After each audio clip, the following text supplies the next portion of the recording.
السلام علیکم ورحمۃ اللہ وبرکاتہ نحمدہ ونصلی علی رسولہ الکریم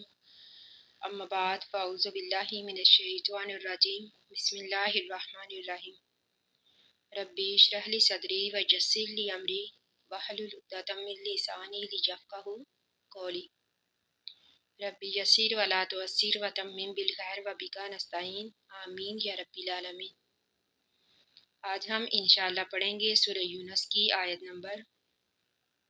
57 سے لے کر 60 تک۔ اللہ سبحانہ و تعالیٰ قرآن پاک میں فرماتے ہیں یا ایھا الناس قد جاءتکم موعظۃ من ربکم، یا ایھا الناس اے لوگو، قد تحقیق جاءتکم آ گئی تمہارے پاس، موعظۃ نصیحت، من ربکم تمہارے رب کی طرف سے، یعنی موعظۃ سے مراد قرآن کریم، یعنی یہ قرآن کریم جو ہے یہ لوگوں کے لیے واعظ و نصیحت ہے۔ صرف انہی لوگوں کے لیے واعظ و نصیحت ہے جو اس قرآن کو غور سے پڑھتے ہیں، توجہ سے پڑھتے ہیں، اس کے معنی اور مطالب پر غور و فکر کرتے ہیں۔ یعنی واعظ کی مثال اس طبیب کی طرح ہے جو اپنے مریض کو ان چیزوں سے روکتا ہے جو اس کی صحت کے لیے نقصان دہ ہوتی ہیں۔ تو اسی طرح قرآن کریم جو ہے یہ ترغیب اور تحریب دونوں طریقے سے ہمارے لیے واعظ و نصیحت ہے۔ یہ قرآن کریم جو ہے ان نتائج سے ہمیں آگاہ کرتا ہے جن سے نافرمانی کی صورت میں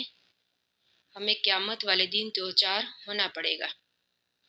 یعنی یہ قرآن کریم جو ہے ہمیں ان باتوں سے روکتا ہے جو ہمارے لیے آخروی زندگی میں بربادی کا باعث بن سکتی ہیں۔ تو اللہ تعالیٰ فرماتے ہیں وَشِفَاءٌ، اور شفا ہے، لما ان بیماریوں کی فی صدوری جو سینوں میں ہے، یعنی سینے میں کفر و شرک نفاق کی بیماری، یعنی یہ قرآن کریم جو ہے سینے کی تمام بیماریوں سے پاک کرتا ہے، یعنی تمام قسم کے شک شبے، ہر قسم کے کفر و نفاق کو دور کرتا ہے۔ وہدن ہدایت ہے، ورحمت رحمت ہے، للمؤمنین ایمان والوں کے لیے، یعنی یہ قرآن کریم جو ہے ایمان والوں کے لیے ہدایت اور رحمت کا باعث ہے۔ ویسے تو قرآن کریم تمام لوگوں کے لیے ہدایت اور رحمت کا باعث ہے، لیکن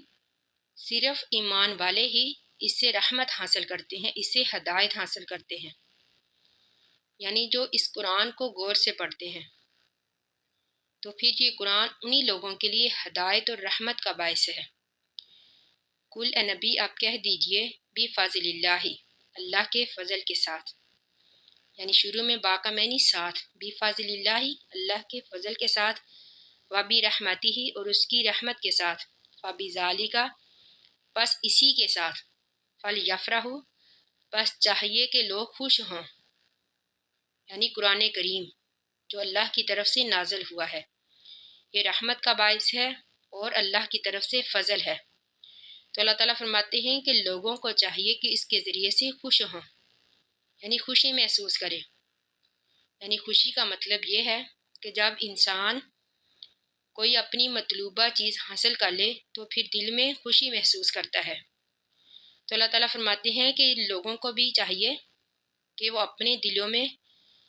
سکون محسوس کریں، اطمینان محسوس کریں، یعنی اس قرآن کی وجہ سے، اس قرآن کے اترنے کی وجہ سے،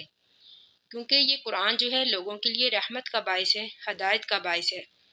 ہمارے لیے دنیا اور آخرت میں کامیابی کا باعث ہے۔ تو اللہ تعالیٰ فرماتے ہیں ہوا خیر، یہ بہتر ہے، یعنی قرآن کریم جو اللہ کی طرف سے ہدایت آئی وہ بہتر ہے، مما ان چیزوں سے یجمعون جو وہ جمع کرتے ہیں، یعنی تمام چیزوں سے جو وہ جمع کرتے ہیں لوگ جس کی دوڑ میں لگے ہوئے ہیں، یعنی دنیا میں۔ تو اللہ تعالیٰ فرماتے ہیں ان تمام چیزوں سے قرآن کریم جو ہے یہ بہتر ہے۔ قل اے نبی آپ کہہ دیجئے ارأیتم کیا خیال ہے تمہارا، ما انزل اللہ جو نازل کیا اللہ تعالیٰ نے، لاکم تمہارے لیے، من رزق رزق سے، فجعلتم پس تم نے بنا لیے، فجعلتم پس تم نے بنا لیے، منہ اس میں سے، حرامن حرام و حلالن اور حلال، یعنی اللہ نے ان کو حلال اور حرام نہیں کیا بلکہ اے لوگو تم نے اپنی طرف سے ہی حلال اور حرام بنا لیے۔ یعنی جس طرح کہ ہم سورۃ انعام میں بھی پڑھ چکے ہیں کہ مشرکین جو تھے انہوں نے ان جانوروں کو جو انہوں نے اپنے بتوں کے نام وقف کر رکھے تھے انہوں نے اپنے اوپر حرام کر لیے تھے، یعنی ان پر سواری کرنا، ان کا دودھ پینا، ان کا گوشت کھانا، یعنی ان سے کوئی بھی کام نہیں لیتے۔ تو اللہ تعالیٰ فرماتے ہیں کہ لوگوں تم نے اپنی طرف سے ہی حلال بھی کر لیا اور حرام بھی۔ قُلْ نبی آپ کہہ دیجئے اللہ آذین لکم، اللہ کیا اللہ تعالیٰ نے، یعنی جو ہے یہ سوالیہ ہے۔ اللہ تعالیٰ فرماتے ہیں کہ نبی صلی اللہ علیہ وآلہ وسلم آپ ان سے پوچھئے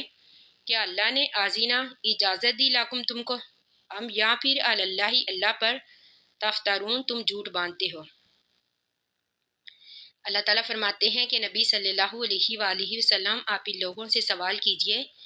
کہ اللہ نے ان کو حلال اور حرام کیا ہے یا پھر تم اللہ پر جھوٹ باندھتے ہو، یعنی تم نے خود ہی اپنی طرف سے یہ غلط عقیدے بنا لیے ہیں۔ وما ظن الذین، وما ظن، وما اور کیا ہے، ظنو گمان، الذین ان لوگوں کا، یفترون جو جھوٹ باندھتے ہیں، یفترون جو باندھتے ہیں، اللہ اللہ پر کاذبہ جھوٹ، یوم القیامتی قیامت کے بارے میں۔ اللہ تعالیٰ فرماتے ہیں کہ ان لوگوں کا قیامت کے بارے میں کیا خیال ہے جو اللہ پر جھوٹ باندھتے ہیں۔ ان اللہ بے شک اللہ تعالیٰ لذو فضل بہت بڑے فضل والا ہے، علی الناس لوگوں پر، ولکن لیکن اکثرہم ان میں سے اکثر لا یشکرون نہیں شکر ادا کرتے۔ اللہ تعالیٰ فرماتے ہیں کہ ان لوگوں کا قیامت کے بارے میں کیا خیال ہے جو اللہ پر جھوٹ باندھتے ہیں، یعنی قیامت والے دن پھر اللہ تعالیٰ ان کے ساتھ کیا معاملہ فرمائے گا، کیا کبھی انہوں نے اس بات پر غور نہیں کیا؟ یعنی دنیا میں جو اللہ کی رحمت سے تمام کافر مومن فائدہ اٹھاتے ہیں، یعنی اللہ تعالیٰ ہر کسی کو اس کی ضرورت کے مطابق چیزیں عطا کرتا ہے، یعنی نعمتیں عطا کرتا ہے، لیکن قیامت والے دن اللہ تعالیٰ صرف ایمان والوں کے لیے ہی خاص مہربان ہوگا، یعنی مومنوں کے ساتھ ہی رحیم ہوگا۔ تو اللہ تعالیٰ فرماتے ہیں وَلَكِنَّ أَكْثَرَهُمْ لَا يَشْكُرُونَ کہ ان میں سے اکثر جو ہے وہ شکر ادا نہیں کرتے، یعنی اللہ تعالیٰ کی نعمتوں کا شکر ادا نہیں کرتی ہے، یعنی اللہ تعالیٰ کی حلال کردہ چیزوں کو حرام کر لیتے ہیں۔ تو پھر ایسے لوگوں کا قیامت کے بارے میں کیا خیال ہے، یعنی دنیا میں جو اللہ پر جھوٹ باندھتے ہیں، اپنی طرف سے انہوں نے غلط عقیدے بنا رکھے ہیں، غلط رسومانہ، غلط جاہلانہ رسم و رواج بنا رکھے ہیں، تو کیا انہوں نے کبھی اس بات پر غور و فکر نہیں کیا کہ کل قیامت والے دن ان کو اپنے ہی کاموں کی وجہ سے نقصان اٹھانا پڑے گا، یعنی ان کے یہ کام، ان کی یہ رسمیں، جاہلانہ غلط عقیدے ان کے لیے نقصان کا باعث بنیں گے کل قیامت والے دن۔ تو اللہ تعالیٰ اس آیت میں یہی فرماتے ہیں کہ ان لوگوں کا قیامت کے بارے میں کیا خیال ہے جو اللہ پر جھوٹ باندھتے ہیں۔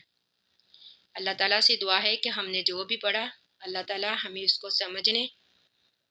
اور اس پر عمل کرنے کی توفیق عطا فرمائے، آمین ثم آمین۔ آخر دعوانا ان الحمد للہ رب العالمین۔ السلام علیکم ورحمۃ اللہ وبرکاتہ۔